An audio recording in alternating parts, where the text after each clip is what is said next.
he shared with me about how a new believer would come to Christ in this country. The first thing they would encourage this new believer to do, so this person's just come to Christ in a technically closed country, they would encourage that person to make a list of every person they know. And then after they've made a list of every person they know, to circle the 10 people on that list who are least likely to kill them if they share the gospel. And immediately begin sharing the gospel with those 10 people. And that's what they would do. And when I heard that, I thought, that's it. That's Matthew 4. Follow me and I'll make you fisher of men. So now, okay, you become a Christian, all right, years from now, and this is a tough area to share the gospel. Years from now, you'll be ready. We'll get you ready. Instead, no, to be a disciple is to make disciples. And that's really that's the truth we're gathering around tonight. To be a disciple is to make disciples. I hope we're convinced of that. Biblically convinced of that. And personally convicted about that. So, if that's true, to be a disciple is to make disciples. And the reality is, most people listening tonight are probably not in a context like that. Some people are. But most of us aren't.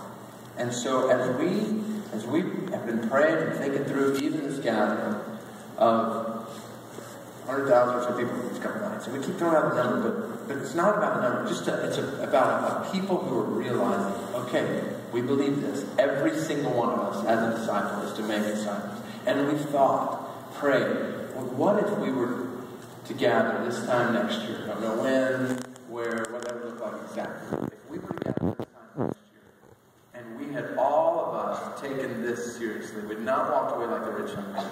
We'd taken Zacchaeus' route and we said, sure, we're going to do this. This time next year, what if every one of us had made a disciple of Jesus? And we were to gather together again a year from now, having made a disciple, each of us. By the grace and the power of the Spirit of God, the Word of God, it seems like that's realistic, like that's not too far-fetched. Like this is what God wants, like God's given us breath, so He has us here. So what if we were to gather together and, you have twice as many of us in all these places and this picture of multiplication. And it's not about, again, we've talked over and over again. I mean, if this material would be helpful for that, great. But it's in the context of the local churches and the communities where we live, we're doing this. So here's the challenge that we wanted to land on at this point. So maybe you've got some notes in front of you that have been taken tonight, or you've got something you can write on. So here's the challenge. As we close out this night, letting all of you see, we want to challenge each other tonight to make a list. And after this, every single person you don't think about those who might kill you if you share the gospel with them. But who are the people that God's put in your life that you can carry out this command in their life? So who are the people who you know that come to your mind that are in your life that don't know Christ?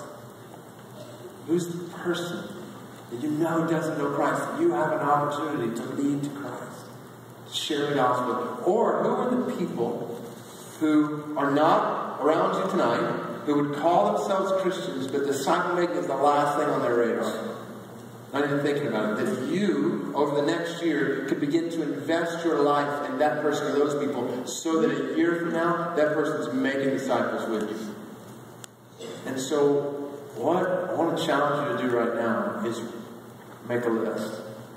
And right now, in the next couple of minutes, we've been asking the Spirit of God to lead and guide them. I'm hoping you got names that are just popping into your mind right now. The people you know that you might write down and you might tonight begin praying before God. I want to see this person come to Christ. I want to see this person become a disciple of Jesus. Or I want to see this person who knows you. I want to see him grow to become a disciple maker. And I've got just personal vulnerability. Like I've got a list in my own life. People I'm praying and working in their life along these lines.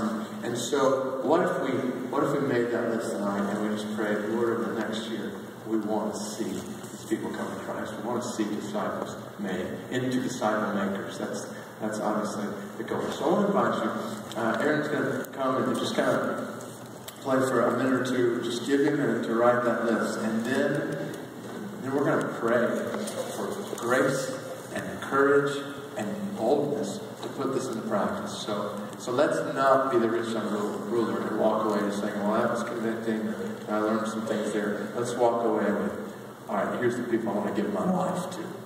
So we invite you to make that list now, and then we're going to pray for grace, courage, and boldness to see those people made into disciple makers.